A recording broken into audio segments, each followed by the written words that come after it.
Bismillahirrahmanirrahim. Assalamualaikum warahmatullahi wabarakatuh. Wassalamu ala asyrafil anbiya wal mursalin Sayyidina wa maulana Muhammadin wa ala alihi wa sahbihi ajma'in. Qala Allah Ta'ala fil Qur'anil Karim, a'udzu billahi minasyaitonir rajim. Ya ayyuhalladzina amanu taqullaha wa tanzur nafsum ma qaddamat lighad wattaqullaha innallaha khabirum bima ta'malun. Ibu rahmatullah SWT, di hari ini kita bisa berkumpul di tempat ini ya, walaupun masih melalui media daring ya, karena memang situasi dan kondisi. Dan insya Allah di hari ini kita akan sama-sama mentadaburi ya satu surat, yaitu surat An-Nas. Tapi mungkin sebelum kita mentadaburi surat An-Nas, izin Bu ya sedikit mungkin saya perlu menyampaikan tentang satu bab yang perlu kita bahas bersama-sama, yaitu tentang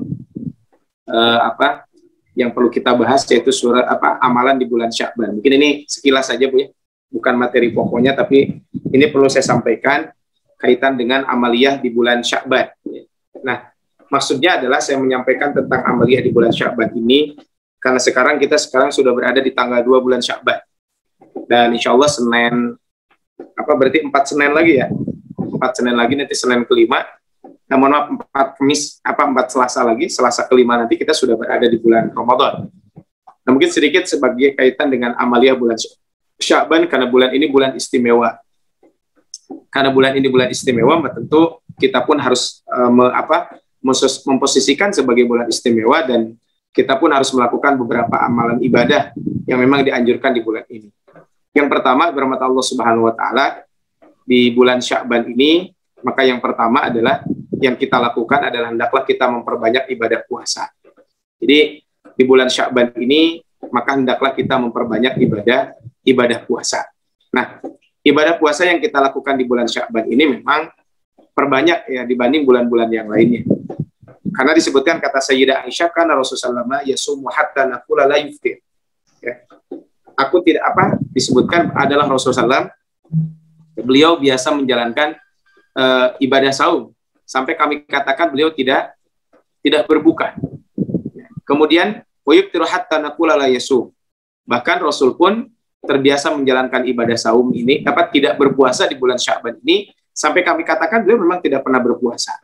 Ini kata Sayyidah Aisyah radhiyallahu anha yang meriwayatkan hadis ini. Nah, kemudian setelah itu kata Sayyidah Aisyah, "Fama ra'aitu Rasulullah sallallahu alaihi wasallam istakmal siyam syahrin illa Ramadan." Aku belum pernah melihat Rasulullah sallallahu alaihi wasallam memperbanyak ibadah puasa ya, melebihi di ibadah di bulan Sya'ban.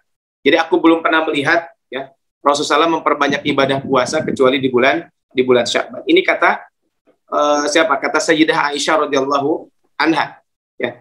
Kemudian wa ma ra'aituhu aktsaru siyaman minhu fi Sya'ban. Dan aku pun belum pernah melihat Rasul memperbanyak ibadah puasa kecuali di bulan Sya'ban ini. Nah, ini adalah kalau kita berbicara tentang keutamaan bulan Ramadan ini, bulan Sya'ban ini, maka yang pertama adalah yang perlu kita lakukan adalah dengan memperbanyak ibadah puasa di bulan ini.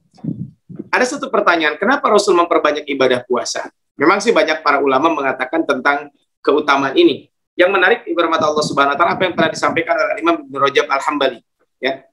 Al-Imam Ibnu Rajab Al-Hambali beliau mengungkapkan kaitan kenapa Rasul ini memperbanyak ibadah puasa di bulan ini. Kata Al-Imam Ibnu Rajab Al-Hambali, beliau mengatakan di dalam kitabnya Lataiful Ma'arif fi mawasimil 'ami minal wadhaif, ya. Al-Imam Ibnu Rajab Al-Hambali, beliau mengungkapkan di dalam kitabnya Lataiful Ma'arif fi mawasimil 'ami minal wadhaif. Kata beliau, Rasulullah SAW yang memperbanyak ya ibadah saum di bulan ini, di antara hikmahnya adalah karena kalau kita ibaratkan bulan Sya'ban ini, kita ibaratkan seperti ibadah rawatib. Kan kalau kita sholat, ada sholat rawatib, ada qobliyah, ada ba'diyah. Nah, ini kan ibaratnya seperti itu. Nah, qobliyah, ada ba'diyah. Nah, ibadah rawatib ini, maka tentu punya keutamaan yang sangat besar. Ya, jadi kalau kita berbicara tentang ibadah rawatib ini, maka ini memiliki keutamaan yang sangat besar di sisi Allah Subhanahu wa Ta'ala. Karena ini punya keutamaan, maka Rasulullah SAW melaksanakan ibadah saum ini, maka diungkapkan kata beliau, sebagaimana sholat rawatib adalah sholat yang memiliki keutamaan karena dia mengiringi sholat wajib sebelum atau sesudahnya. Demikian juga puasa Sya'ban. Karena puasa di bulan Sya'ban sangat dekat dengan puasa di bulan Ramadan. Maka puasa tersebut memiliki keutamaan, dan puasa ini bisa menyempurnakan puasa wajib di bulan Ramadan ini. Nah, ini adalah yang disampaikan oleh Al-Imam Ibnu Rajab Al-Hambali ketika berbicara tentang ibadah Ramadan, ibadah bulan Sya'ban ini. Walaupun memang di dalam hadis lain, kenapa Rasul memperbanyak ibadah puasa di bulan ini? Ya, kenapa Rasulullah memperbanyak ibadah puasa di bulan ini? Salah satu yang disampaikan oleh Rasulullah SAW ketika itu, karena di bulan Sya'ban ini Allah Subhanahu Wa Taala mengangkat amal hamba, dan aku sangat senang jika amalku diangkat ketika itu dalam keadaan berpuasa. Nah, ini adalah yang disampaikan oleh Rasulullah Shallallahu Alaihi Wasallam. Jadi ketika amal saya diangkat, saya senang ketika itu dalam keadaan berpuasa. Sehingga pantas ketika itu Rasulullah SAW menjalankan ibadah puasa. Ini di antara hikmah yang bisa kita ambil dari pelaksanaan ibadah Sya'ban ini. Nah, yang kedua, ibarat Allah Subhanahu Wa Taala, yang perlu dilakukan di bulan Sya'ban ini adalah dengan kita menjalankan atau mengqadha ibadah saum Ramadan yang belum kita bayar. Seandainya ibu yang rahmat Allah Subhanahu Wa Taala, seandainya kita kita punya hutang puasa di bulan di Ramadan kemarin, maka boleh kita mengqadhanya di bulan Sya'ban ini. Jadi silakan ibu-ibu mengqadha di bulan Sya'ban ini. Ada sebuah riwayat menarik yang disampaikan oleh Sayyidah Aisyah radhiyallahu anha. Bahwa kata Sayyidah Aisyah radhiyallahu anha bahwa aku pernah punya hutang puasa. Kemudian aku belum sempat mengqadhanya. Maka aku qadha di bulan Sya'ban. Nah, ini adalah kalau kita berbicara tentang ini. Jadi Rasulullah SAW pernah Sayyidah Aisyah pernah mengqadha ibadah saum Ramadan itu di bulan Sya'ban. Jadi boleh kita mengqadha ibadah saum di bulan Sya'ban. Makanya sekali lagi adalah bagi ibu-ibu yang punya hutang puasa, tidak jadi masalah kalau kita sekarang mengqadhanya di bulan Sya'ban ini. Ini adalah bagian daripada amaliyah ibadah yang bisa kita lakukan di bulan Sya'ban ini. Kemudian yang ketiga, ibarat Allah Subhanahu Wa Taala adalah di bulan Sya'ban ini, maka yang bisa kita lakukan juga adalah dengan kita memperbanyak bacaan Al-Quran sebagai penyemangat sebelum ibadah Ramadan tiba. Dalam sebuah riwayat disebutkan bahwa kana yuqalu syahrul Rajab syahrul qurra. Dinamakan bulan Rajab ini adalah bulannya para pembaca Quran. Kenapa bulan Rajab ini dinamakan dengan bulannya pembaca Quran? Karena di bulan itu orang dianjurkan untuk memperbanyak bacaan Al-Quran. Itu yang pertama. Yang kedua, kenapa bulan Rajab ini juga bahkan disebutkan ada dulu seseorang yang ketika memasuki bulan Rajab ini, dia menutup tokonya untuk apa? Untuk fokus membaca Quran. Jadi ketika memasuki bulan Rajab ini, maka dia tutup tokonya supaya dia bisa fokus untuk membaca Al-Quran. Jadi di bulan Rajab ini dia tutup tokonya supaya dia bisa fokus untuk membaca Al-Quran.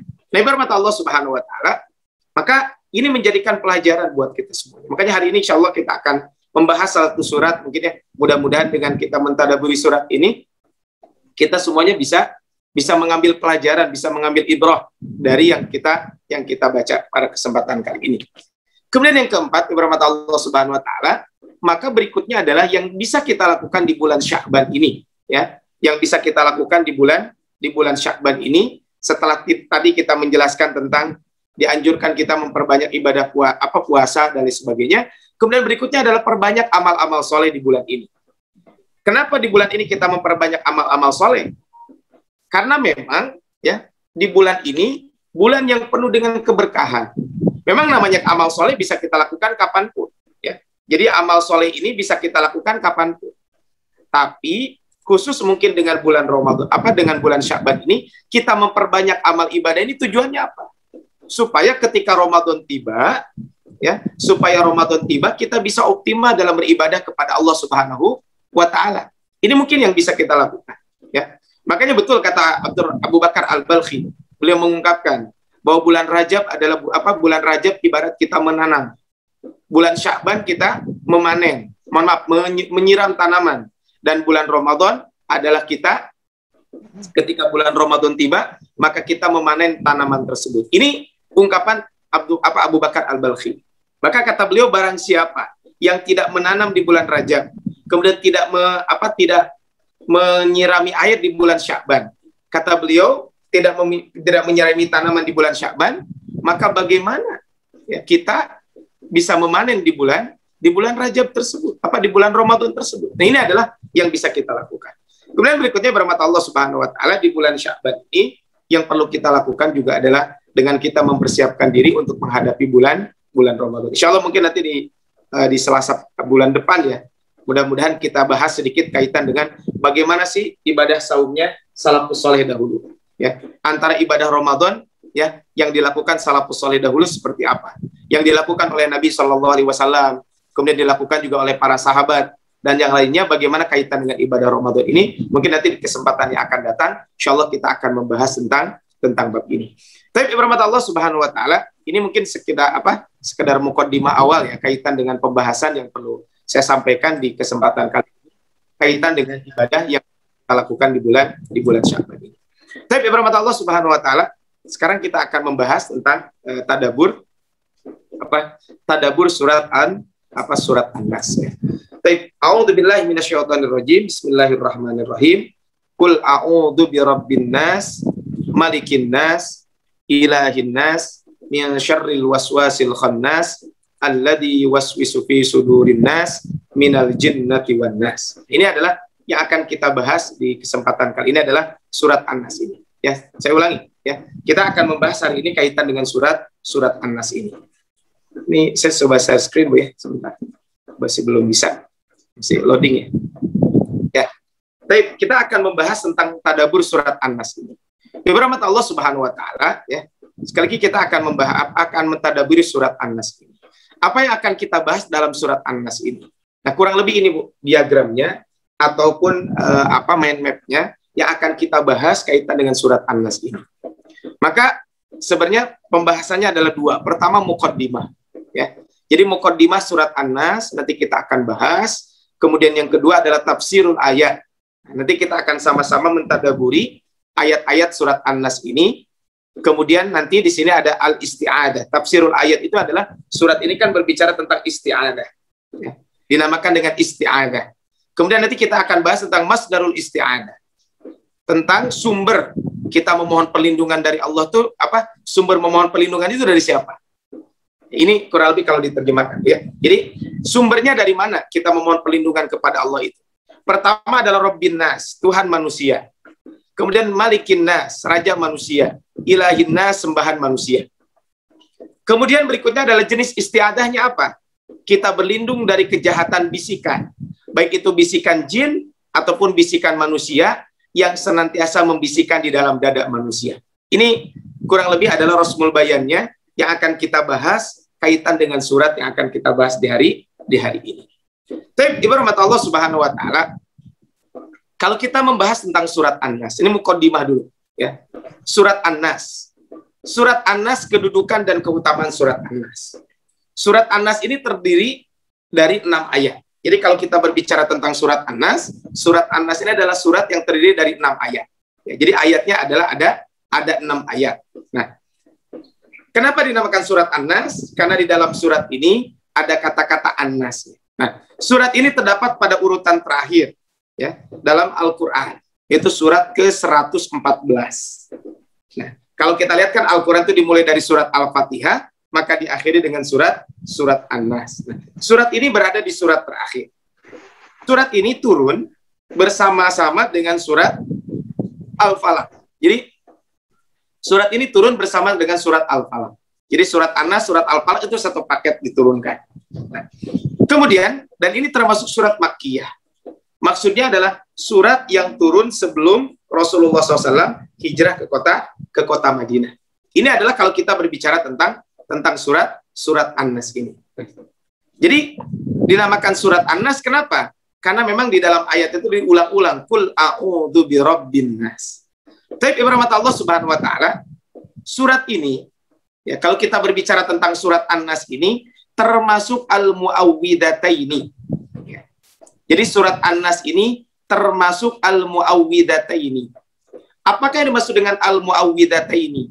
Al-muawwidataini adalah dua surat yang mana surat itu kita memohon perlindungan. Ini maksudnya. Makanya ini termasuk surat al-muawwidataini, yaitu surat yang dinamakan juga surat ini apa? Kita memohon perlindungan kepada Allah Subhanahu wa taala. Jadi al-muawwidataini, ya. Nah, yaitu dua surat yang mengandung permohonan perlindungan, yang salah satunya adalah surat Al-Falaq. Sehingga kalau kita berbicara tentang surat An-Nas ini, kedua surat ini maksudnya adalah al-muawwidataini, surat An-Nas dan surat Al-Falaq ini memiliki kedudukan yang tinggi di antara surat-surat lainnya. Salah satunya adalah Rasul pernah menyampaikan, ya, unzilat ayatun, telah diturunkan kepadaku ayat-ayat, ya. Ayat-ayat ini dalam yura misluhunna, yang tidak semisal dengan yang lainnya. Qattun, sedikit pun. Al-muawwidataini, yaitu dua surat yang mengandung permohonan. Nah, setelah turun surat Al-Falaq dan surat An-Nas, maka Rasulullah Shallallahu Alaihi Wasallam, ya, jadi setelah turun surat Al-Falaq dan surat An-Nas, maka Rasulullah SAW biasa memohon perlindungan kepada Allah dengan kedua surat ini. Sebagaimana diriwayatkan oleh Al-Imam At-Tirmidzi. Kata Imam Tirmidzi, setelah turunnya dua surat ini, Rasulullah Shallallahu Alaihi Wasallam mencukupkan keduanya sebagai bacaan wirid untuk membentengi diri dari pandangan jelek jin dan manusia. Ini kata siapa? Kata Rasulullah mengatakan seperti itu. Jadi Rasul biasa memohon perlindungan kepada Allah. Tapi ketika setelah turun surat ini, maka Rasulullah SAW, maka beliau selalu memohon perlindungan kepada Allah. Sebagaimana diungkapkan oleh Uqbah bin Amir, tadi ya hadis yang di atas sebutkan oleh Uqbah bin Amir tentang surat ini. Jadi al-muawwidataini, dua surat yang memiliki apa? Yang mengandung permohonan perlindungan. Tapi bermata Allah Subhanahu wa taala, kemudian berikut. Kalau kita berbicara tentang ini, apa keutamaan surat al-muawwidataini? Tadi sudah disampaikan, ya. Dari Uqbah bin Amir, alam taro ayatin unzilatil laila lam yura misluhunna qattu. Tahukah engkau ayat-ayat yang telah diturunkan malam, ya, tadi malam diturunkan, ya, yang mana ketika diturunkan itu tidak pernah ada yang menyerupai sama sekali, kecuali apa? Tidak menyerupai sama sekali. Kemudian kemudian Rasul mengatakan, kemudian setelah itu maka Rasul mengatakan, qul a'udzu birabbin nas, kemudian qul a'udzu birabbil falaq. Ini yang disampaikan oleh Rasulullah Shallallahu Alaihi Wasallam. Jadi surat Al-Muawwidataini ini adalah surat yang memiliki keistimewaan. Ibarat mata Allah Subhanahu Wa Taala, ini kaitan dengan keistimewaan surat ini. Sekarang kita lihat, kapan surat ini dianjurkan Kapan surat ini dianjurkan dibaca? Nanti kita bahas. Kapan saja surat ini dianjurkan dibaca. Nah, lihat di sini bermata Allah Subhanahu Wa Taala. Dalam riwayat Imam Tirmidzi, kemudian dalam riwayat Imam An-Nasai, riwayat juga Imam Ibnu Majah, ya, dari Abu Sa'id Al-Khudri, ya. Jadi dari sahabat Abu Sa'id Al-Khudri, Rasulullah SAW mengatakan, karena Rasulullah SAW yata'awwadu min ainil jan, adalah Rasulullah berlindung, ya, dari mata jahat jin, wa ainil insi, dan berlindung dari mata jahat manusia. Falamma nuzilat al-muawwidatani akhadha bihima wa taraka ma siwa dzalika. Ketika turun surat Al-Falaq dan surat An-Nas, maka beliau memakainya dan meninggalkan yang lainnya. Hadis ini disampaikan sahih oleh Al-Imam oleh Syekh Albani rahimahullah. Beliau mengatakan hadis ini termasuk hadis yang sahih. Nah, bermata Allah Subhanahu wa taala, kapan kita dianjurkan membaca surat Al-Falaq dan surat An-Nas ini? Ada 4 kondisi kita dianjurkan membaca surat Al-Falaq dan surat An-Nas ini. Ya. Yang pertama, bermata Allah Subhanahu wa taala adalah setiap kita selesai membaca sholat wajib. Jadi setiap kita selesai sholat wajib, maka kita dianjurkan untuk membaca ini, membaca al-muawwidataini. Disebutkan bahwa kata Nabi SAW, amaroni Rasulullah SAW, kata Uqbah bin Amir, Rasulullah SAW memerintahkan saya an aqra'a bil muawwidat, untuk membaca al-muawwidat. Nanti kita sebut al-muawwidat ini adalah ada sedikit perbedaan. Kalau tadi al-muawwidataini, kalau ini al-muawwidat. Apa bedanya? Kalau al-muawwidataini, ini al-muawwidat. Kalau al-muawwidataini itu adalah surat Al-Falaq dan surat An-Nas. Tapi kalau al-muawwidat ini jamak, itu ditambah surat Al-Ikhlas. Jadi setelah selesai sholat, kita dianjurkan membaca ketiga surat ini. Apa kata Rasulullah? Dubura kulli sholatin. Kata Uqbah bin Amir, Rasulullah memerintahkan saya untuk membaca Al-Mu'awwidat, Al-Falaq, An-Nas, dan Al-Ikhlas setelah kita selesai membaca, setelah selesai kita melaksanakan sholat. Jadi bermata Allah Subhanahu wa taala, kalau kita selesai sholat kan kita baca Astagfirullah, kemudian Allahumma antas salam, kemudian Allahumma la mani'a lima a'taita, dan seterusnya. Kemudian la ilaha illallah wahdahu la syarikalah, dan seterusnya. Kita subhanallah, alhamdulillah, Allahu akbar, kita baca masing-masing 33 kali. Nah, kemudian diakhiri dengan la ilaha illallah wahdahu la syarikalah biar genap 100. Nah, setelah membaca itu atau sebelumnya boleh juga. Maka ada beberapa yang perlu kita baca. Salah satunya ini, Qul a'udzu birabbil falaq, Qul a'udzu birabbin nas, dan Qul huwallahu ahad. Kita baca ketiga surat ini setiap kita selesai sholat. Ini Bu, mungkin setelah kajian ini kita bisa membaca ketiga surat ini. Ya. Kemudian yang kedua, kapan kita membaca surat ini? Yang kedua adalah kita membaca surat ini sebelum dan sesudah tidur. Sebagaimana disebutkan di dalam sebuah hadis, ya. Hadis tersebut mengatakan dari Uqbah lain, dalam riwayat Uqbah, ya Uqbah, iqra' bihima, wahai Uqbah, bacalah keduanya. Di sini maksud keduanya adalah Al-Falaq dan An-Nas. Jadi bacalah kedua surat ini. Iqra' bihima. Bacalah kedua surat ini. Kapan? Ya. Kullama nimta wa kumta. Setiap kamu tidur dan setiap kamu bangun tidur. Jadi setiap kita mau tidur dan setiap kita bangun tidur, maka dianjurkan kita untuk membaca ketiga surat, dua surat ini. Surat Al-Falaq dan surat An-Nas. Kemudian masa'ala sa'ilun walasti'adata musta'idun bimislihima.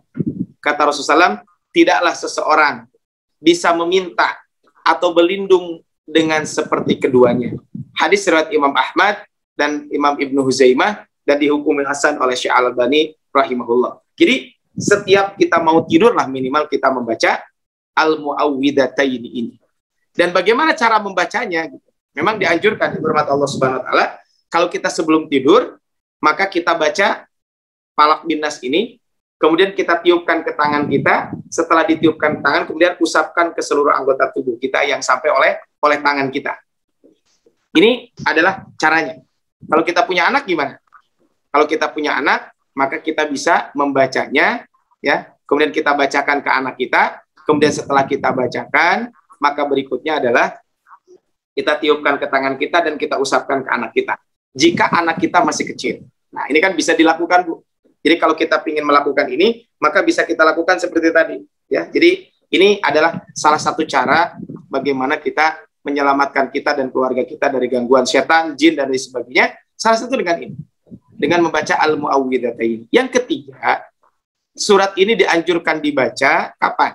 Yang ketiga adalah dianjurkan dibaca ketika pagi dan sore hari. Jadi kalau tadi adalah bangun tidur, kalau yang berikutnya adalah ketika waktu pagi dan sore. Jadi ketika waktu pagi dan sore, kita dianjurkan membaca ketiga surat ini. Jadi hormat Allah Subhanahu wa taala, kita dianjurkan pagi hari dan sore hari membaca surat Al-Mu'awwidataini. Ya. Disebutkan Bu dalam sebuah hadis, ini hadisnya dari Mu'ad bin Jabal radhiyallahu anhu, ya. Mohon maaf, Mu'ad bin Abdullah bin Hubayb, bukan Mu'ad bin Jabal, mohon maaf. Jadi Mu'ad bin Abdullah bin Hubayb disebutkan bahwa ya, kharajna fi lailatin matar wa dhulmah syadidah. Jadi pernah satu hari kami ini keluar di waktu malam yang gelap, ya. Jadi malam yang gelap gulita. Kemudian sudah malam gelap gulita, waktu itu juga hujan. Ya. Natlubu Rasulullah SAW liyusalliyalana fa'adraknahu faqala as-sallaitum falam akul syai'an qala qul falam akul syai'an summa qala qul falam akul syai'an summa qala qul faqultu ya Rasulullah ma aqulu, apa yang harus saya ucapkan? Qala qul wallahu ahad wal mu'awwidataini hina tumsi wa hina yusbihu thalatha marratin takfika min kulli syai'in. Kata Rasulullah SAW dalam hadis ini, pada suatu kata tadi ya, Mu'ad bin Abdullah bin Hubayb mengatakan, pada malam hujan lagi gelap gulita, kami keluar mencari Rasulullah SAW untuk sholat bersama kami. Kemudian kami tidak lalu kami menemukan Rasul. Maka beliau berkata, apakah kalian telah sholat? Namun sedikit pun aku tidak berkata-kata. Beliau berkata, katakan. Aku sedikit pun tidak berkata, katakan. Namun sedikit pun aku tidak berkata. Kemudian aku bersabda, katakan. Hingga aku berkata, wahai Rasulullah, apa yang harus aku katakan? Kata Rasul, ucapkanlah, bacalah qul huwallahu ahad wal muawwidataini, yaitu surat Al-Falaq dan surat An-Nas. Maksudnya baca surat Al-Ikhlas, Al-Falaq dan An-Nas. 3 surat ini dibaca ketika sore hari dan pagi hari sebanyak 3 kali masing-masing. Maka dengan ayat-ayat ini akan mencukupkanmu atau menjagamu dari segala keburukan. Nah, ibu rahmat Allah Subhanahu wa taala, ini kita dianjurkan Bu membaca ketiga surat ini. Kapan? Di pagi hari dan sore hari. Masing-masing kita membaca 3 kali. Jadi ini adalah syariat Islam mengajarkan kita untuk membaca ketiga surat ini di pagi hari, sore hari. Kemudian berikutnya yang keempat, yang terakhir adalah kaitan dengan surat ini. Kapan dianjurkan dibaca? Surat ini yang keempat dianjurkan dibaca ketika ingin meruqyah, yaitu membaca dan wirid untuk Tuhan. Al-Imam Al-Bukhari mengatakan dalam sahihnya ketika ruqyah. Lalu dibaca apa? Lalu dibawakanlah serupa hadis dan dengan cara seperti jelas dalam poin kedua, yaitu kata Rasul, idza awa ila firashihi, apabila salah seorang antara kalian tempat tidur masuk. Nafas tapi kafaihi wal du'a ini. Maka hendaklah dia membaca kemudian ditiupkan ke kedua telapak tangan. Tiupkan begini, kemudian setelah ditiupkan, apa yang kita lakukan? Setelah ditiupkan, maka kemudian setelah itu apa? Summa yaktaha bihi bawat. Kemudian usapnya wa ma yadahu, usapkan dari muka sampai ke tempat mana kita sampai. Qalat Aisyah mengatakan, falamma ishtaka kana ya'muruni an afala dzalika bihi. Ketika Rasulullah keras, maka Rasul memerintahkan kepada saya untuk dan setelah itu meniupkan dan mengusapkan. Jadi ya, ini bisa kita lakukan kepada anak kita kalau kita kebetulan anak kita sudah tertidur, maka akan oleh kita setelah kita bacakan, maka berikutnya adalah kita setelah kita bacakan kepada anak kita, kemudian semuanya setelah itu meniup, usapkan dan yang sampai oleh tangan. Ini adalah kondisi-kondisi kita dianjurkan membaca surat Al-Ikhlas ini. Nah, ibu rahmat Allah Subhanahu wa taala. Nah, tadi disebutkan al-muawwidat. Maka yang dimaksud dengan al-muawwidat, kalau di dalam al-hadis atau di dalam buku-buku disebutkan al-muawwidat. Nah, kalau al-muawwidat ini adalah surat Al-Falaq dan surat An-Nas plus surat Al-Ikhlas. Al-muawwidat adalah salah satu wirid atau dzikir yang disunnahkan untuk selesai sholat. Saat Amir membawakan hadis Nabi SAW bahwa beliau bersabda, Iqra'u al-muawwidat fi duburi kulli sholatin.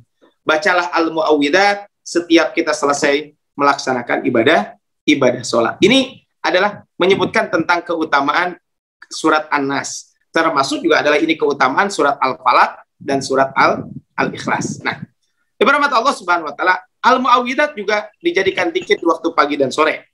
Demikian pula disunnahkan membaca al-muawwidat sebelum tidur.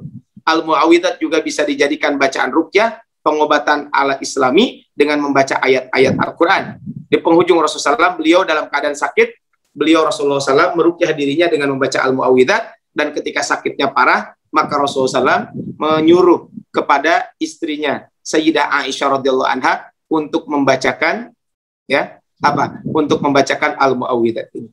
Tapi ibu rahmat Allah Subhanahu wa taala, kita lanjutkan kembali kaitan dengan bab ini. Setelah kita tahu ini keutamaan surat ini. Ini masih dalam rangka muqaddimah. Kira-kira setelah kita tahu tentang tentang keutamaan surat ini, maka berikutnya kita juga perlu membahas tentang hubungan antara surat An-Nas dengan surat Al-Falaq.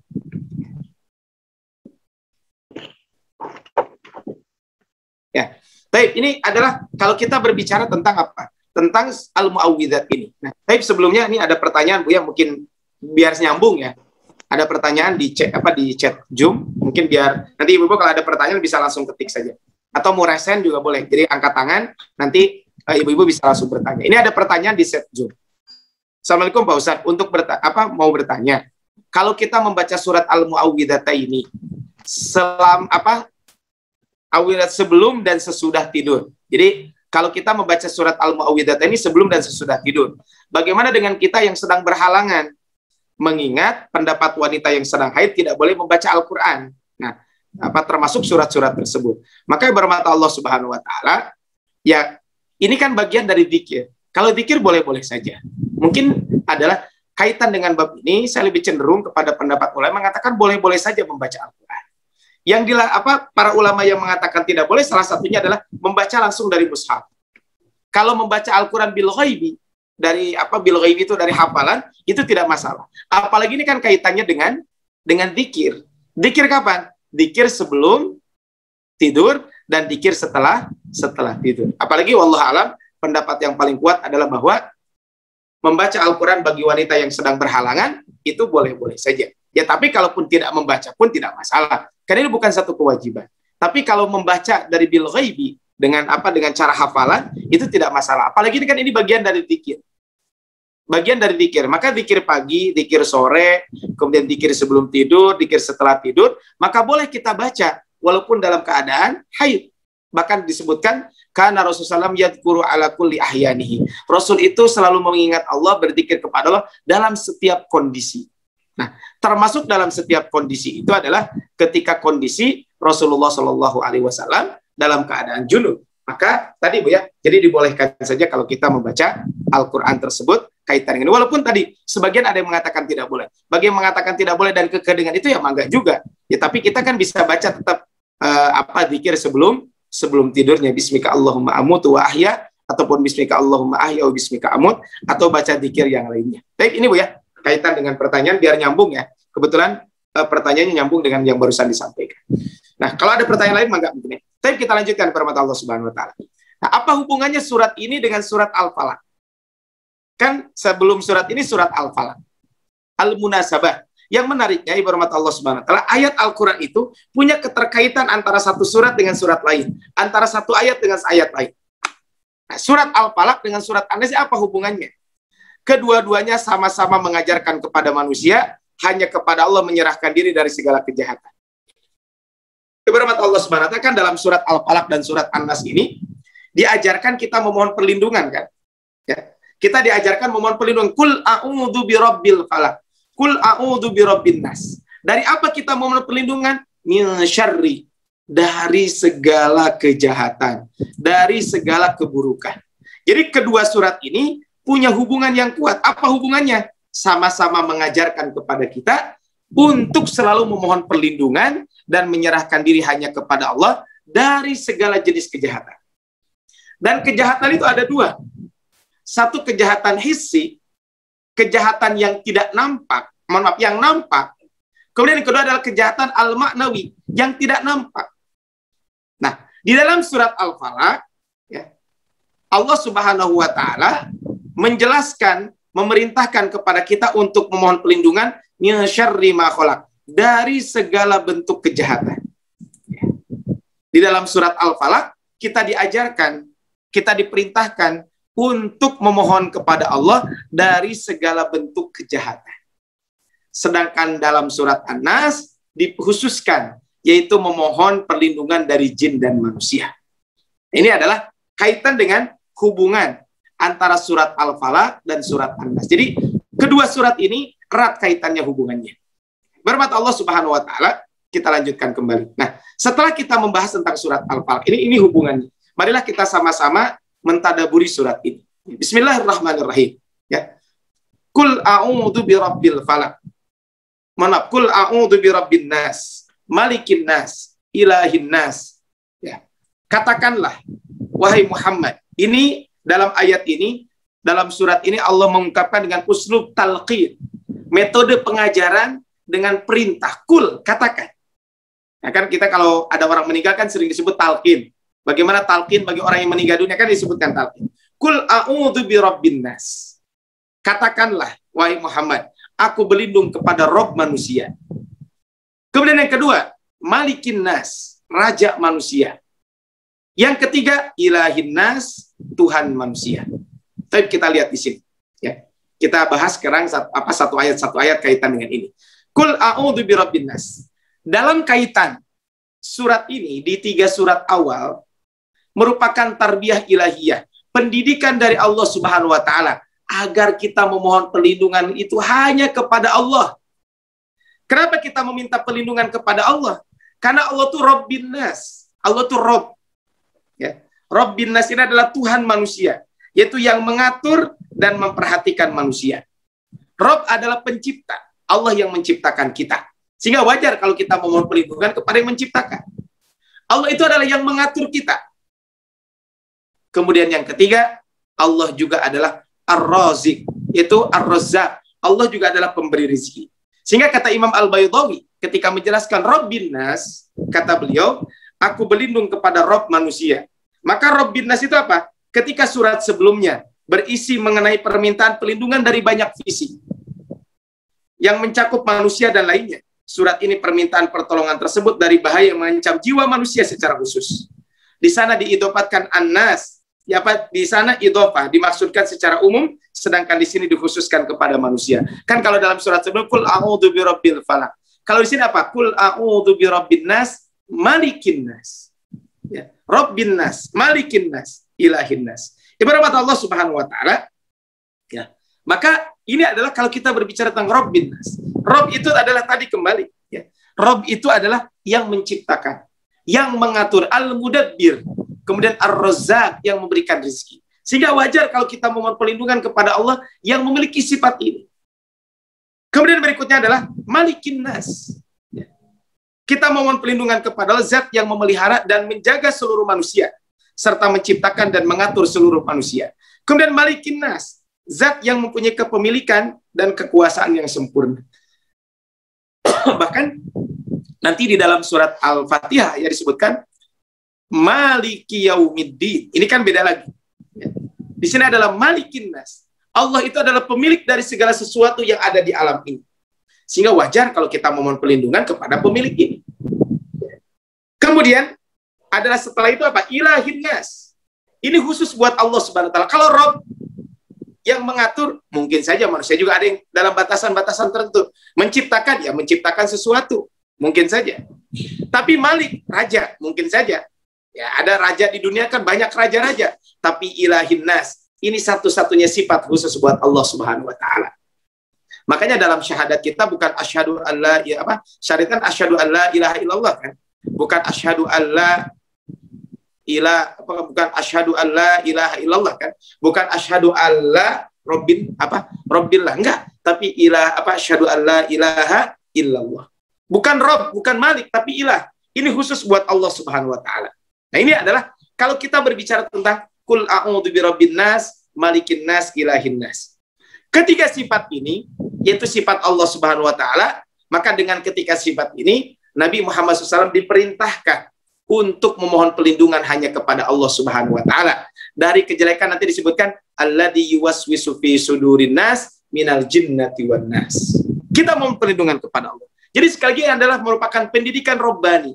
Pendidikan langsung dari Allah Subhanahu wa taala bahwa semua makhluk bahwa kita semuanya adalah semua yang makhluk Allah Subhanahu wa taala adalah hamba yang lemah, butuh akan pertolongan Allah. Termasuk Nabi Muhammad SAW, beliau juga manusia biasa yang butuh akan pertolongan Allah. Sehingga beliau adalah hamba yang tidak boleh disembah, bukan tempat untuk meminta pertolongan dan perlindungan, dan bukan tempat untuk bergantung. Nanti kita bahas ketika membahas surat Al-Ikhlas. Qul huwallahu ahad. Nanti kita bahas ketika membahas surat ini. Nah, ibarat Allah Subhanahu wa taala, ini adalah kalau kita berbicara tentang kul a'udzu birabbin nas. Jadi ini tiga sifat Allah Subhanahu wa taala yang disebutkan. Rabbin nas, kemudian Malikin nas, kemudian Ilahin nas. Di sini adalah ar-rububiyah, kemudian al-milku, kemudian al-uluhiyah. Dialah Tuhan dan pemilik segala sesuatu. Maka disampaikan al-isti'adatu fi hadhihi surah bi rabbin nas, Malikin nas, Ilahin nas. Memohon perlindungan yang disebutkan pada surat ini adalah kepada Tuhan manusia, Raja manusia, dan sembahan manusia. Ini kan kita mohon perlindungan dari 3 hal ini. Ya, memohon perlindungan kepada Allah sebagai Rabb, sebagai Ilah, sebagai juga Malik. Yang diminta perlindungan darinya adalah apa? Wal musta'adu bihi minhu. Kalau tadi adalah kita memohon perlindungan, itu hanya kepada Allah sebagai Raja manusia, Tuhan manusia, dan sembahan manusia. Sedangkan yang diminta perlindungannya apa?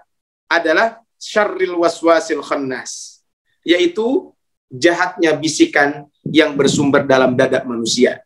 Alladzi waswisu fi sudurin nas minal jinnati wan nas. Jadi yang diminta perlindungan itu, yang dimintakan perlindungan adalah jahatnya bisikan yang bersumber dalam dada manusia, baik itu dari sifatnya jin ataupun dari manusia. Ini adalah kul a'udzu birabbin nas. Baik. Kenapa kita mohon perlindungan dengan menyebutkan Rabb, dengan Malik, dengan Ilah? Wal isti'adu birrabb wal Malik wal Ilah. Memohon perlindungan kepada Tuhan, Raja dan Ilah. Tastahdiru min sifatillahi subhanahu wa ta'ala. Maka itu semuanya akan menghadirkan sifat-sifat Allah. Ma bihi yadfa'u syarru ammah, yang dapat menolak segala kejahatan secara umum. Wa syarral waswasil khannasi khassah, dan secara khusus dari kejahatan bisikan. Ini adalah kita memohon perlindungan. Sehingga dengan memohon perlindungan ini kepada Allah Subhanahu wa taala, maka ini menunjukkan bahwa apa? Bahwa kita selalu menghadirkan dalam diri kita sifat-sifat Allah ini.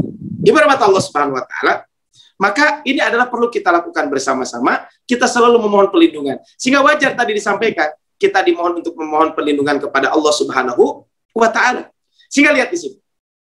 Ar-Rabbu wal Murabbi wal Muwajjih wal Ra'i wal Hami. Disebutkan kul a'udzu birabbin nas. Rabb itu siapa? Al-Murabbi, yang membimbing. Al-Muwajjih, yang mengarahkan. Ar-Ra'i, yang memelihara. Kemudian Al-Hami, yang melindungi. Itu Rabb. Wal Malik wal Malikul Hakimul Mutasarrif. Sedangkan Al-Malik adalah yang memiliki, yang menentukan dan yang mengatur. Sedangkan Al-Ilah wal Musta'li al-Mustawli al-Mutasallid. Sedangkan yang namanya Ilah itu adalah yang maha tinggi, Al-Musta'li. Kemudian Al-Mustawli, yang berkuasa. Kemudian Al-Mutasallid, yang menekan. Ini adalah kalau kita berbicara tentang kul a'udzu birabbin nas, malikin nas, ilahin nas. Wa hadhihi sifat, dan sifat-sifat tadi Rabb, Malik, Ilah, fiha himayatun minasyarri alladhi yatadassasu bis sudur. Maka sifat-sifat yang ini, sifat-sifat yang disebutkan tadi Rabbin nas, Malikin nas, Ilahin nas, sifat-sifat ini dapat memberikan perlindungan dari segala kejahatan yang berasal dalam dada hati manusia. Nah, wahiyala ta'rifu kaifa tadfa'uhu li'annahu masturun. Dan kita nggak tahu bagaimana Allah mencegah kita daripada ujian-ujian tersebut, daripada bisikan-bisikan tersebut, karena hal tersebut tidak bisa nampak dalam diri kita. Ibarat Allah Subhanahu wa taala, menarik di sini adalah disebutkan kul a'udzu birabbin nas, malikin nas, ilahin nas. Disebutkan kata-kata an-nas sampai diulang-ulang. Kenapa? Adalah untuk menambah penjelasan dan keterangan serta menunjukkan kemuliaan manusia atas makhluk-makhluk Allah yang lain. Makanya kalau kita berbicara tentang kenapa manusia disebutkan berulang-ulang, karena ini menunjukkan untuk menekankan, dan manusia ini adalah termasuk makhluk Allah Subhanahu wa taala yang apa? Manusia termasuk makhluk Allah Subhanahu wa taala yang memiliki keistimewaan. Makanya Rabbin nas, Tuhan manusia. Padahal Allah kan bukan Tuhan manusia saja. Allah juga adalah Rabbu al-makhluqat. Allah itu adalah Rabb bagi seluruh makhluk yang ada di alam dunia ini. Kenapa disebutkan an-nas? Tujuannya adalah untuk memuliakan eksistensi manusia. Kenapa? Karena al-isti'adah, permintaan pertolongan tersebut karena mereka. Ini adalah kalau kita berbicara tentang kenapa an-nas diulang-ulang sampai 3 kali. Kul a'udzu birabbin nas, malikin nas, ilahin nas, min syarril waswasil khannas. Ini adalah itu rahasianya. Wallahu rabbu kulli syai' wa maliku kulli syai' wa ilahu kulli syai'. Allah itu Rabb segala sesuatu. Allah juga adalah raja segala sesuatu. Allah juga adalah ilah segala sesuatu. Tuhan yang berhak disembah dari segala sesuatu. Maka apa? Walakin takhsisu dzikrun nas kuna yaj'aluhum yahussuna bil qurba fi mauqifil iyadi wal ihtimam. Kalau tadi disebutkan manusia diulang-ulang, kenapa? Untuk menjaga eksistensi manusia, untuk memuliakan eksistensi manusia. Karena dalam Al-Qur'an walaqad khalaqnal insana fi ahsani taqwim. Kemudian dalam hal ini juga kenapa manusia diulang-ulang? Nah, namun dikhususkan penyebutan beriringan dengan sebutan manusia ini untuk membuat mereka merasakan kedekatan, terutama pada saat memohon perlindungan dan penjagaan. Jadi kita supaya dekat dengan Allah Subhanahu wa taala. Bahkan kata Allah, "Wa nahnu aqrabu ilaihi min hablil warid." Aku ini lebih dekat daripada urat nadi. Di mata Allah Subhanahu wa taala. Bayangkan. Aku ini lebih dekat dari urat nadi. Ini siapa? Allah Subhanahu wa taala. Makanya kembali tadi yang saya sampaikan, ini adalah pengulangan kata-kata manusia. Ini menjadi satu hal yang yang menunjukkan tentang kemuliaan manusia tersebut, dan ini menunjukkan tentang apa? Pengkhususan itu supaya kita merasa dekat dengan Allah Subhanahu wa taala. Nah, wallahu birrahmatin minhu yuwajjihu rasulahu sallallahu wa ummatahu ilal iyadi bihi wal iltijau ilaih. Maka Allah dengan rahmatnya memberikan pengarahan kepada Rasul dan kita sebagai umatnya. Untuk apa? Agar kita senantiasa berlindung dan bersimpuh kepada Allah Subhanahu wa taala, mastihdari ma'ani sifati hadi, dengan kita pun selalu menghadirkan sifat-sifat Allah ini.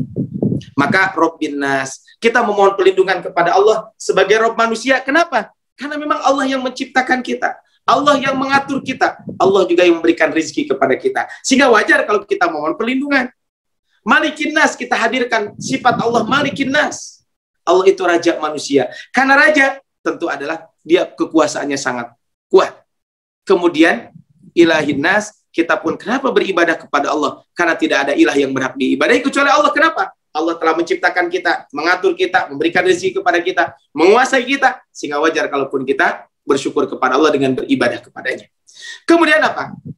Kita ketika berlindung kepada Rabbin Nas, Malikin Nas, Ilahin Nas, kita hadirkan makna-makna kaitan dengan Rabb, Malik, dan Ilah tersebut. Kemudian apa? Min syarrin khafiyyid dabib. Kemudian juga diiringi dengan menghadirkan makna sifat-sifat dari berbagai bisikan yang tersembunyi. Makanya saya baca di dalam sebuah tafsir Al-Imam Ibnu Katsir, di dalam tafsir Wabah Zuhaili, ya, ketika menjelaskan tentang ini, ya, tentang surat ini. Dalam surat Al-Falaq kita menyebutkan kul a'udzu birabbil falaq. Itu kan yang disebutkan Allah sebagai Rabbil Falaq. Tidak disebutkan yang lain. Tapi dalam surat An-Nas, Rabbin Nas, Malikin Nas, Ilahin Nas. Ibaratnya 1:3. Kalau dalam surat Al-Falaq, Rabbil Falaq. Cuma satu saja. Tapi yang diminta perlindungan 3 hal. Min syarril waswas, dalam surat Al-Falaq kan min syarri ma khalaq, wa min syarri ghasikin idza waqab, wa min syarrin naffasati fil 'uqad, wa min syarri hasidin idza hasad. 3 memohon perlindungan kepada Allah. Yang disebutkan dengan Rabbil Falaq. Tapi dalam surat An-Nas yang disebutkan adalah Rabbin Nas, Malikin Nas, Ilahin Nas. 3. Tapi yang diminta cuma 1. Alladzi yuwaswisu fi sudurin nas minal jinnati wan nas. Jadi min syarril waswasil khannas. Kenapa? Karena memang kalau kita lihat bisikan itu adalah sangat tersembunyi. Dan karena bisikan ini tersembunyi, tentu ini juga dampaknya juga sangat besar. Karena tidak nampak dalam diri kita, sehingga kita mohon perlindungan kepada Allah dari apa? Dari bisikan yang tersembunyi. La kibalahu bidafihi illa bi'auni minar rabbil malikin bilah. Karena ini adalah sangat tersembunyi, maka tidak memiliki kekuatan untuk bisa menghadapinya. Godaan manusia tersebut, kecuali ketika kita berlindung kepada Allah dengan sifat Rabbin Nas, Malikin Nas, Ilahin Nas. Karena bisikan tersebut hadir dari arah yang tidak dapat mereka rasakan, datang dari arah yang tidak mereka duga juga. Ini adalah kaitan dengan bab ini. Sehingga pantas kalau diulang-ulang Rabbin Nas, Malikin Nas, Ilahin Nas. Karena memang yang diminta pertolongan adalah syai'un maknawi. Sesuatu yang tidak nampak.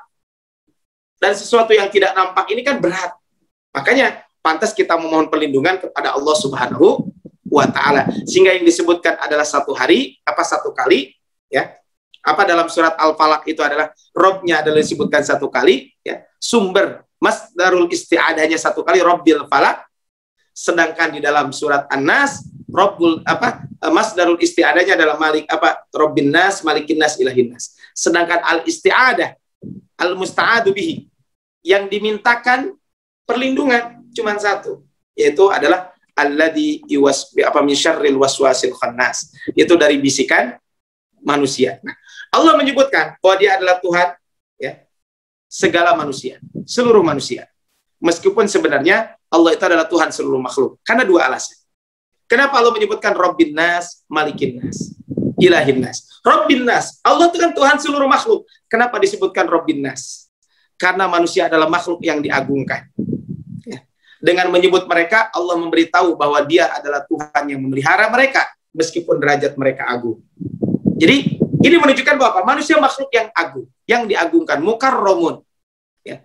Dan ketika dengan menyebutkan mereka, Allah memberitahu bahwa Dia adalah Tuhan yang memelihara mereka, meskipun derajat mereka agung. Ingat, Allah itu tetap adalah Rabb yang mengatur kalian. Walaupun kalian agung, walaupun kalian diagungkan, tetap.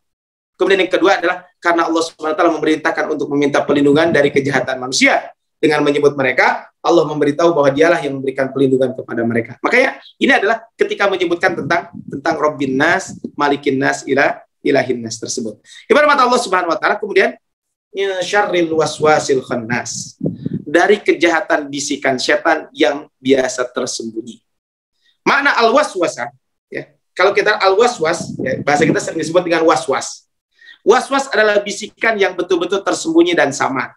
Sementara al-khannas adalah yang mundur. Jadi secara bahasa al-khannas itu adalah mundur. Sedangkan waswas seperti zilzal, ya. Maka al-waswas ini adalah yang menebar di dalam hati bahaya kejahatan dan keburukan. Kata tersebut boleh dimaksudkan sebagai bentuk masdar dari al-waswasah.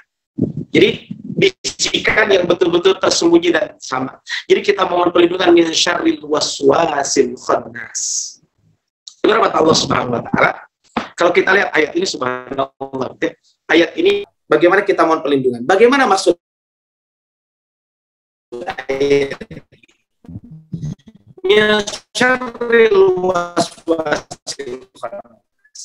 maksudnya bahwa ikan menyesatkan manusia lalai dari mengingat Allah Subhanahu wa taala. Lihat di dalam Al-Qur'an surat Az-Zukhruf ayat 36. Barang siapa yang berpaling dari pengajaran Rabb yang Maha Pemurah, yaitu apa? Berpaling dari Al-Qur'an. Kami adakan baginya syaitan yang menyesatkan. Maka syaitan itulah yang menjadi teman yang selalu menyertainya. Adapun ketika seorang hamba berzikir kepada Allah Subhanahu wa taala, maka syaitan bersifat khannas, yaitu mundur dari perbuatan menyesatkan manusia. Sebagaimana dalam surat Al-Nahl ayat 99, sesungguhnya syaitan itu tidak dapat mempunyai kekuasaan atas orang-orang yang beriman dan bertawakal kepada Allah Subhanahu wa taala. Jadi min syarril waswasil khannas. Syaitan itu kalau kita jauh dari Allah, kita tidak mengingat Allah Subhanahu wa taala, maka kita pasti akan digoda oleh setan tersebut. Ibarat mata Allah Subhanahu wa taala. Imam Ibnu Katsir beliau menyebutkan di dalam tafsir, ya, kaitan dengan penafsiran min syarril waswasil khannas. Bahwa syaitan itu disebutkan apa? Inna syaitana wadi'un khatmahu ala qalbi ibni Adam. Syaitan itu telah bercokol di dalam hati manusia. Setan itu telah meletakkan hidungnya di hati manusia. Ya. Fa idza dzakarallah fanasa. Apabila dia mengingat Allah, maka setan itu akan lari dari mundur. Tetapi apa? Wa innasya iltaqama qalbah. Tapi jika dia lupa, ya, jika lalai atau lupa, maka apa? Maka iltaqama qalbahu. Maka setan itu akan menguasai hatinya. Maka fadzalikal waswasul khannas. Maka itulah disebut dengan al-waswas al-khannas. Jadi kalau kita mengingat Allah, maka syaitan itu akan jauh dari kita. Tapi ketika kita tidak mengingat Allah Subhanahu wa taala, maka syaitan itu akan muncul di hadapan kita dengan memberikan bisikan. Ini disebut dengan al-waswas al-khannas. Ibarat Allah Subhanahu wa taala, Allah Subhanahu wa taala telah memberikan kekuatan, ya. Allah Subhanahu wa taala telah memberikan kekuatan kepada syaitan untuk menguasai manusia, kecuali orang-orang yang telah dijaga oleh Allah Subhanahu wa taala. Jadi, kemudian apa? Itu semua bertujuan untuk bermujahadah. Fitnah, bencana ataupun ujian. Jadi, syaitan itu akan selalu menggoda kita. Kenapa kita digoda oleh syaitan? Satu adalah sebagai ujian buat kita, yang kedua adalah sebagai fitnah buat kita, dan yang ketiga adalah supaya kita juga bersungguh-sungguh bermujahadah. Bahkan dalam sebuah hadis, ma minkum min hadin illa ukila bihi qarin. Tidaklah salah seorang di antara kalian kecuali di situ akan ada qarinnya. Akan ada yang selalu teman menyertainya. Qalu wa anta ya Rasulullah, bagaimana dengan engkau? Qala na'am illa annallaha a'anani alaihi. Iya, termasuk saya. Tetapi bedanya adalah kalau saya ini Allah telah menolong saya, ya. Untuk apa? untuk fa'aslama, maka syaitan yang menemani saya itu adalah telah masuk Islam. Fala ya'muruni illa bi khairin, maka dia tidak menyuruhku melainkan dalam suatu kebaikan. Ini adalah kalau kita berbicara tentang. Makanya berkata Allah Subhanahu wa taala al-insan. Kalau kita berbicara tentang manusia, bahwa al-insanu ajizun an daf'il waswasil khafiyyah.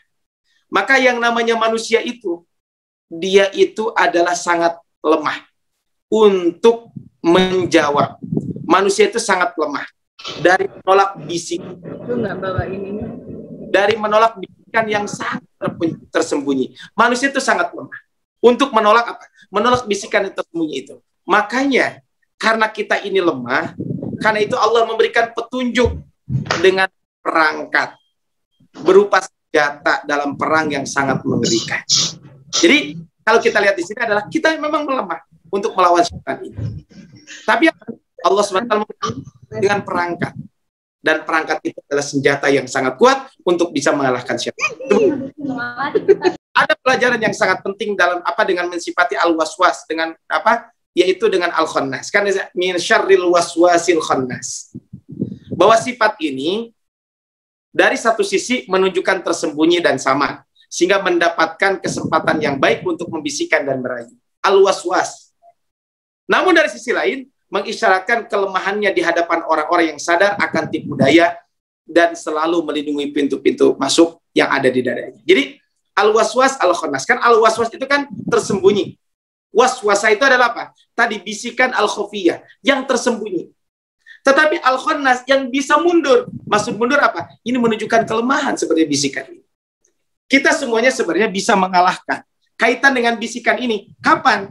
Ketika kita selalu mengingat Allah Subhanahu wa ta'ala. Jadi satu sisi adalah tersembunyi dan samar, tapi di sisi lain bahwa bisikan ini adalah sangat lemah.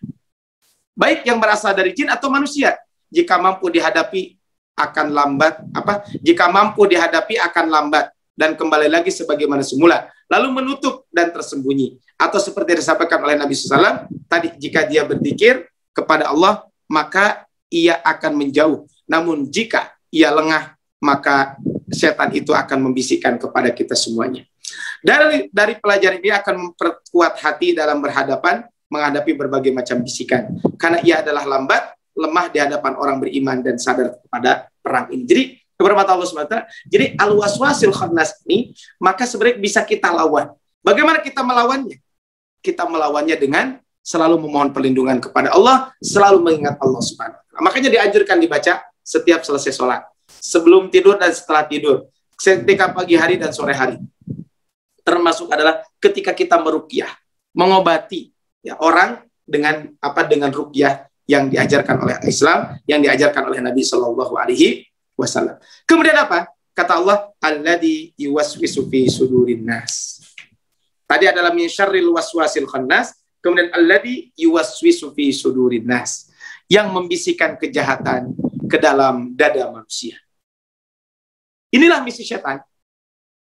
Setan itu berusaha untuk menghembuskan waswasah, berusaha untuk menghembuskan bisikan. Maka dengan bisikan tersebut dua yang dia lakukan. Pertama, menghiasi kebatilan sedemikian rupa dengan sesuatu hal yang indah dan menarik. Ibarat Allah Subhanahu wa taala, setan itu selalu membisikkan kepada kita. Kalau ada kemaksiatan, kata dia bagus dan lain sebagainya. Makanya sering saya sampaikan kepada pasangan-pasangan muda yang mau menikah. Saya bilang setan itu selalu membisikkan kepada orang yang mau menikah, jangan menikah, jangan menikah. Tapi kalau kita sudah menikah, maka setan itu akan berusaha supaya manusia itu bercerai-berai, supaya dia berpisah. Ini kan dua kondisi yang sangat berbeda. Makanya ketika ada keburukan, setan itu selalu apa? Selalu menghiasi keburukan-keburukan tersebut. Maka dia hiasi seolah-olah keburukan itu baik dan sebagainya. Kemudian mengemas kebenaran dengan kemasan yang buruk. Tapi rahmat Allah Subhanahu wa taala. Sekarang begini. Contoh ya, contoh real. Kalau kita subuh, apalagi kan kalau hujan seperti tadi. Kan enaknya subuh itu kan tidur. Jadi enaknya adalah kalau waktu subuh itu adalah memang kita tidur. Tetapi kenapa kita bisa bangun? Karena tadi setan itu menghiasi kita sebenarnya. Tapi kita lawan bisikan tersebut. Kan makanya kata Rasulullah dalam sebuah hadis, bagaimana tips, trik supaya pagi hari kita hidup kita berada di pagi hari dalam keadaan semangat. Keberkahan pagi ada dalam diri kita. Yang pertama, kalau bangun tidur, maka pertama baca doa. Yang kedua, maka bahasa kita nyingsring bahasa Sundanya ya. Apa nyingsring itu ya? Jadi mengeluarkan sesuatu yang ada di hidup kita. Kalau kita wudu, insya Allah keluar. Kemudian yang ketiga adalah dengan kita melaksanakan sholat. Maka orang yang melakukan 3 hal itu, maka pagi hari hidupnya dalam keadaan nasyiton, semangat. Maka semangat paginya betul-betul ada. Ini adalah kenapa? Kata Rasul, kalau dia tidak melakukan itu, maka dia bangun pagi hari dalam keadaan keselangan. Jadi Allah Subhanahu wa taala mengingatkan kita bahwa setan itu akan berusaha untuk mengembuskan waswasah ke dalam dada manusia, ke dalam diri manusia. Kenapa? Tujuannya tadi memperindah kemaksiatan dan mengemas kebenaran dengan keburukan. Kan pasti kalau kita melakukan kebaikan, nanti aja. Ini kan real terjadi di kita. Nah, ini kalau kita lihat kaitan dengan ayat yang barusan kita sampaikan. Ini menunjukkan tentang betapa pentingnya kita selalu selalu memohon perlindungan kepada Allah Subhanahu wa taala. Kemudian alladzi yuwaswisu fi sudurin nas. Coba perhatikan. Bagaimana rayuan manis syaitan yang dihembuskan kepada Nabi Adam dan istrinya. Ya. Kan Nabi Adam alaihissalam di surga. Kan sama setan maka setan membisikkan. Di sini waswasa. Ungkapannya adalah maka setan membisikkan. Apa yang dibisikkan oleh setan kepada Nabi Adam? Yang dibisikkan adalah kepada keduanya, bukan hanya Nabi Adam, termasuk kepada istrinya. Untuk apa? Untuk menampakkan kepada keduanya apa yang tertutup dari mereka, yaitu auratnya. Kemudian ketika dan setan berkata, Robmu tidak melarangmu untuk mendekati pohon ini, melainkan supaya kamu berdua tidak menjadi malaikat atau tidak menjadi orang-orang kekal dalam surga. Bayangkan, tipu daya setan. Katanya, Allah tuh melarang kamu tuh bukan untuk mendekati, bukan untuk memakan dan sebagainya. Sebenarnya supaya kamu jadi malaikat saja. Akhirnya apa? Akhirnya digoda. Akhirnya apa? Akhirnya terjerumus juga. Karena godaan setan ini adalah sangat kuat buat kita semuanya. Makanya berahmat Allah Subhanahu wa taala, dengan demikian pula kalau kita lihat dalam sebuah riwayat, ya, Rasul kan punya istri namanya Sofia. Rasul itu punya istri namanya Sofia. Sofia binti Huyai, ya. Salah seorang istri Nabi SAW. Nah, biasa beliau pernah mengunjunginya di malam hari. Setelah berbincang beberapa saat, maka Rasul mengantarkannya pulang ke kediamannya. Namun perjalanan keduanya dilihat oleh 2 orang Al-Ansar, 2 orang sahabat Nabi. Maka Rasul langsung memanggil kedua orang sahabat tersebut. Ala rizqukuma. Sebentar, jangan cepat-cepat. Gak usah cepat-cepat, tunggu dulu sebentar. Kemudian apa kata Rasulullah? Ketika itu Rasul mengatakan, ini adalah istri saya. Siapa? Ini adalah Sofia binti Huyai, ini istri saya. Ya Rasul, kami kan nggak mungkin menuduh Anda melakukan A, B, C, dan lain sebagainya. Kemudian apa kata Rasulullah? Ya, ini beliau mengatakan, perjalanan keduanya dilihat oleh 2 orang Ansor. Kemudian setan mengembuskan dalam hati keduanya perasaan was-was, curiga. Rasul melihat gelagat yang kurang baik dari keduanya, oleh karena itu Rasulullah segera mengejarnya, saya berkata, kepada kalian, kata Rasulullah kepada kalian sesuatu atau keburukan. Maksudnya apa? Maksudnya adalah dalam hadis ini Rasul menyebutkan kepada kita setan itu apa? Setan itu membisikkan kepada kalian satu keburukan. Maka akhirnya Rasul mengatakan, ini istri saya. Kata para sahabat, ya Rasul, ini kan tidak mungkin kami menuduh. Tapi kan bisa jadi hati kamu ini belum tentu. Ya, bisa jadi ada bisikan-bisikan setan yang akan menghindari. Jadi pelajaran buat kita yang berhormat Allah Subhanahu wa taala, berarti dari hadis ini sebenarnya pelajarannya adalah satu, kita tidak boleh suuzon kepada orang. Ini satu. Yang kedua, kita tidak boleh suuzon, tapi kita pun tidak boleh membuat orang lain suuzon kepada kita. Ini kata Rasul, ala rizqukuma, tenang. Innaha Sofiyatu binti Huyai. Ini adalah Sofia binti Huyai. Faqala, subhanallah ya Rasulullah. Mereka mengatakan, maha suci Allah wahai Rasulullah. Rasul bersabda, inna syaitana yajri min ibni Adam majrad dam. Syaitan itu akan mengalir di tubuh manusia, di tubuh Adam, seperti mengalirnya aliran air. Ya, ini adalah seperti mengalirnya aliran darah. Kemudian apa? Wa inni khasyitu an yuktaba fi qulubikuma syai'an aw syarran. Saya khawatir terhembus kepada kalian sesuatu atau keburukan. Jadi, saya tidak mau nanti kalian menjadi kepikiran dan sebagainya. Ini kalau kita lihat dari hadis ini, bagaimana Rasulullah SAW memberikan ajaran kepada kita, pelajaran kepada kita. Apa pelajaran yang disampaikan oleh Rasulullah SAW?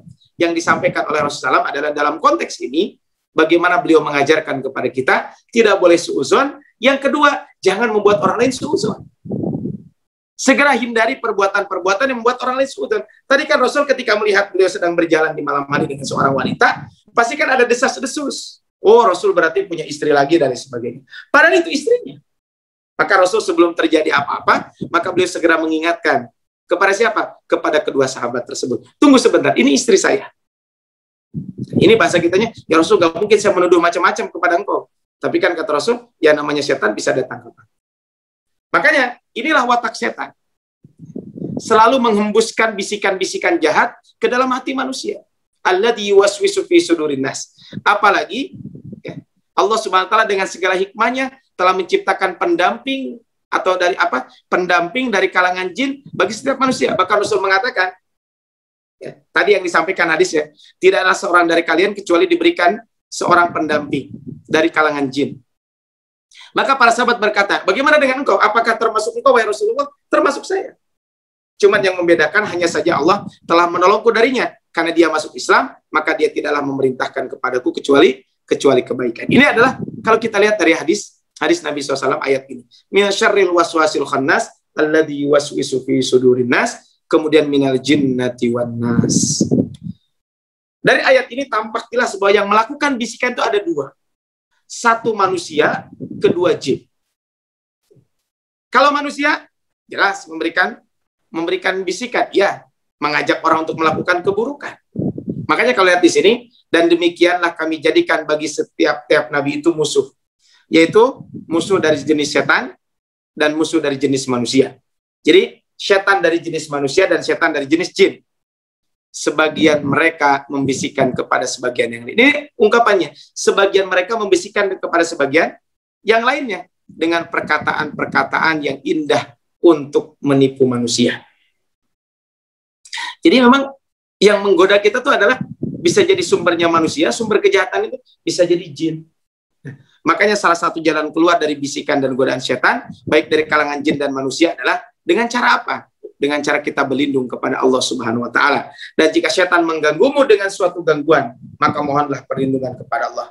Ini kan disebutkan di dalam Al-Qur'an kaitan dengan bab ini, ya. Bahwa kalau ada setan yang mengganggu kita, maka segera berlindung kepada Allah Subhanahu wa taala. Disebutkan bahwa man ahsanu qawlan mimman da'a ila Allah wa amila shalihan wa qala inni minal muslimin wa la tastawil hasanatu wa la sayyi'ah idfa billati ahsan fa idzal ladzi bainaka wa bainahu adawatun ka'annahu waliyyun amin wa may yulaqaha illa alladziina sabaru wa may yulaqaha illa dzu haddin adzim. Ini kan dalam surat Al-Fussilat. Kemudian wa imma yanzaghannaka minasyaitani naz'un fasta'id billah. Dan jika setan mengganggumu dengan suatu gangguan, maka segera kalian memohon perlindungan kepada Allah Subhanahu wa taala. Jadi ibu rahmat Allah Subhanahu wa taala, subhanallah. Kalau kita berbicara tentang ini, maka ini menjadikan pelajaran buat kita semuanya. Wa qad atlaqan nassu as-sifat awalan al-waswas al-khannas. Dalam ayat ini disebutkan sifat pertama, al-waswas al-khannas. Jadi ini sifat pertama, bisikan yang mundur. Satu sisi bisikan ini tersembunyi, bisikan ini adalah tidak nampak, al-khafiyah, tapi sisi lain bahwa ini juga lemah. Kemudian wahaddada amalahu. Kemudian setelah itu menetapkan pekerjaannya. Bisikan itu apa? Alladzi yuwaswisu fi sudurin nas, yang membisikkan ke dalam dada manusia. Summa haddada mahiyatuhu. Kemudian ditetapkan pula substansinya apa? Minal jinnati wan nas. Jadi pertama adalah disebutkan al-waswas al-khannas. Ini sifat pertama. Sifat kedua, alladzi yuwaswisu fi sudurin nas. Ini aplikatifnya. Minal jinnati wan nas, substansinya adalah baik itu dari kalangan jin atau dari kalangan manusia. Wa hadha tartib yusiru fil hissi al-yaqidah wat talaffutu wal intibah. Maka kalau kita lihat urutan ini membangkitkan kesadaran, perasaan hati, membangkitkan perasaan sadar, hati-hati dan perhatian untuk menjelaskan bisikan al-khannas. Ya, jadi litubayyana haqiqatal waswasil khannas. Jadi ini adalah apa? Al-hissi wal yaqidah, al-hissi wal yaqidatu wat talaffut wal intibah. Maka ini menunjukkan sifat-sifat ini membangkitkan semangat kita sadar. Kemudian juga ada kehati-hatian dan perhatian untuk menjelaskan bisikan al-khannas tersebut. Ba'da itlaqi sifati fi awwalil kalam, setelah Allah Subhanahu wa taala memberikan apa? Setelah Allah Subhanahu wa taala menyebutkan secara global karakternya pada awal pembicaraan. Maka kemudian apa? Wali idraki tariqatu fi alihi allati yatahaqqaqu biha syarruhu ta'ahuban lidabihi aw muraqabatihi. Maka untuk memberikan pemahaman akan perbuatan yang mengarah pada kejahatan dan memberikan arahan untuk menolak atau memantaunya. Ini adalah kalau kita berbicara tentang ini. Jadi subhanallah gitu ya. Urutannya sangat apik sekali. Wan nafsu hina ta'rifu ba'da hadha tashwiq wal iqad. Jiwa manusia ketika dipahami setelah apa? Dan kata jiwa, wan nafsu, kata jiwa ketika dipahami setelah adalah kesadaran dan kehati-hatian. Jadi setelah kita memahami tentang apa? Ini at-tashwiq wal iqad. Kehati-hatian ya dan kesadaran. Annal waswas al-khannas wasfi sudurin nas khufyatan wasirran. Di sini menarik adalah bahwa godaan manusia itu, godaan al-waswasah ini adalah akan menggoda kita khufyatan wasirran. Baik itu dalam tersembunyi-sembunyi ataupun dalam konteks rahasia. Bayangkan ibarat Allah Subhanahu wa taala. Ini godaan. Wa anna wal jinnatu al-khafiyah. Dan kemudian substansinya yang melakukan adalah jin yang tidak nampak. Wa kadzalikal nasu alladziina yatadassasuna ila suduri tadassusul jinnah. Begitu juga manusia setelah itu. Itu pun akan membisikkan ke dalam dada manusia seperti yang dilakukan oleh jin. Manusia kan tadi ayo melakukan ini dan sebagainya. Wa yaswisuna waswasatas syaitan, dan mereka pun membisikkan seperti bisikan syaitan. An-nafsu hina ta'rafu hadza tata'ahabad lid-difa faqad arafat al-mumkanah wal madkhal wat tariq. Maka kalau kita tahu ini bisikan syaitan yang begitu dahsyat, maka kita sebagai jiwa yang sudah mengetahui ini, maka kita tentu akan berusaha untuk mempersiapkan diri. Ya. Kita akan bergerak untuk mempertahankannya, karena dirinya telah mengetahui celahnya, tempat masuknya dan jalannya.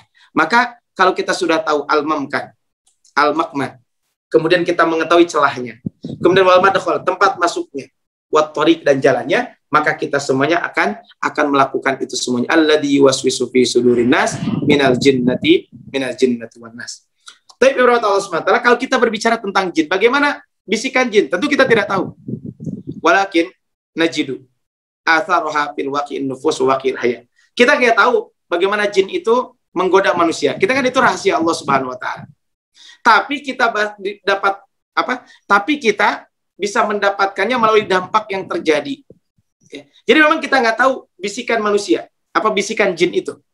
Tapi walaupun kita tidak tahu bisikan tersebut, ya, maka kita akan melihat dampaknya. Kita akan melihat dampak yang terjadi pada tubuh jiwa setiap manusia dan realita kehidupan. Sebagaimana kalau kita lihat di sini adalah sebagaimana kita juga mengetahui ya, bagaimana kaitan dengan peperangan. Kita pahami antara peperangan antara Adam dengan iblis adalah laten.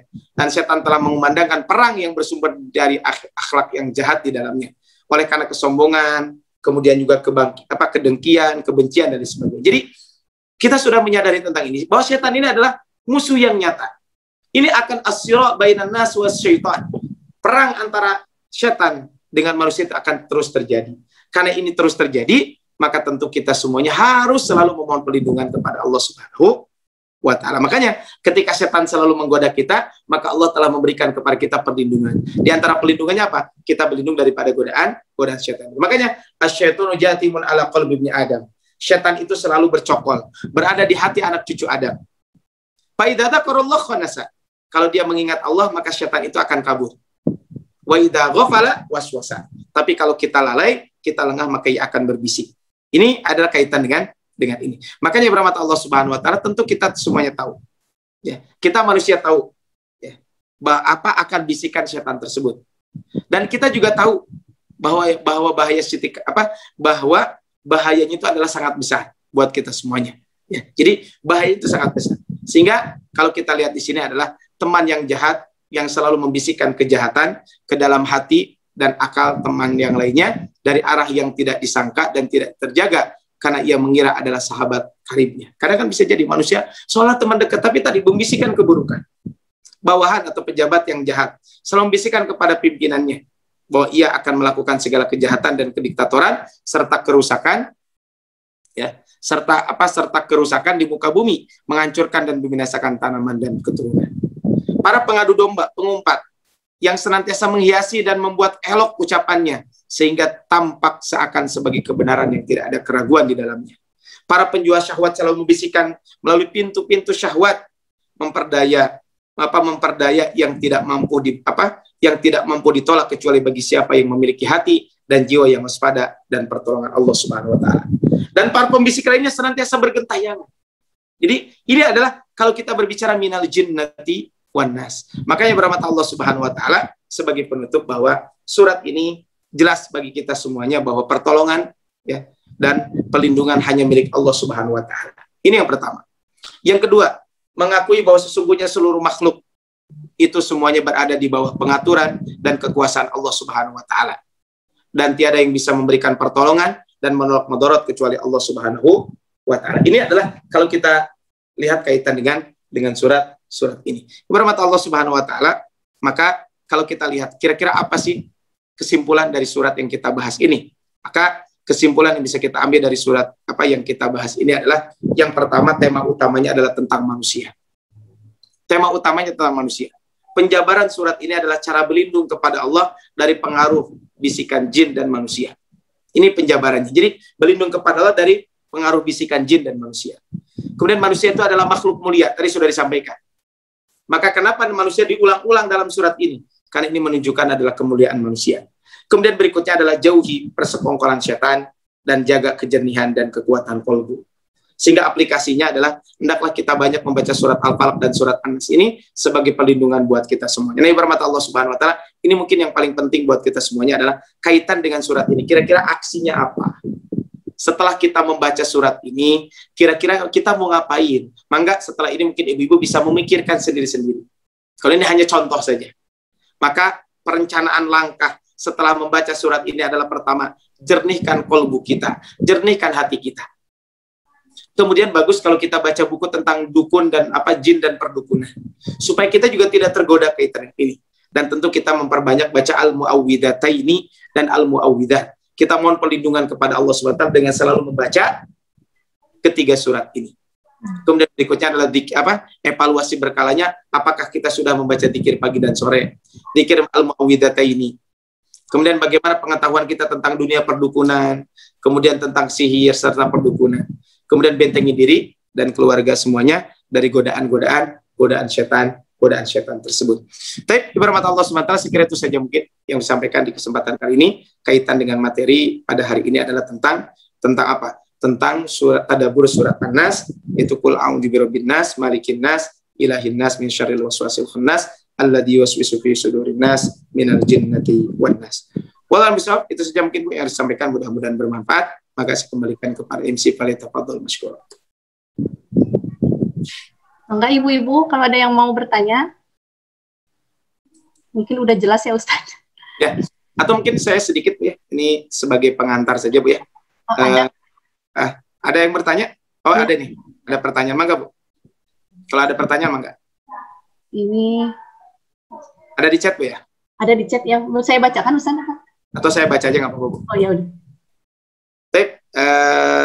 Ya, bismillahirrahmanirrahim. Ustaz izin untuk bertanya. Saya pernah mendengar sebuah kajian bahwa COVID-19 yang ada sedang melanda dunia merupakan bentuk ujian kesabaran dari Allah dan momentum untuk memperbaiki hubungan kita dengan Allah. Bagaimana sikap kita sebagai muslim yang tepat agar tetap taat dan sabar dalam menghadapi ujian dari Allah tersebut? Mengingat perkembangan COVID sendiri situasi belum membaik. Saya pribadi mulai ingin beraktivitas bersilaturahim seperti biasa, namun ketika bepergian merasa khawatir. Jazakallahu khair. Berahmat Allah Subhanahu wa taala, maka kaitan dengan ini ya, kaitan dengan wabah pandemi sekarang ini sampai saat ini kan belum berakhir. Ya tentu tadi sudah disampaikan betul, memang wabah pandemi ini adalah memang ini semuanya adalah dari Allah Subhanahu wa taala, dan tentu ini adalah untuk menguji kesabaran kita semuanya. Ini jelas, ini mah untuk menguji ketaatan kita, kesabaran kita. Nah, ini yang jadi pertanyaan adalah bagaimana ya kaitan dengan wabah pandemi ini kok belum selesai sampai saat ini. Kira-kira apa yang harus kita lakukan? Mungkin itu Bu ya, sesuai dengan ketetapan Allah Subhanahu wa taala. Yang pertama, Ibu.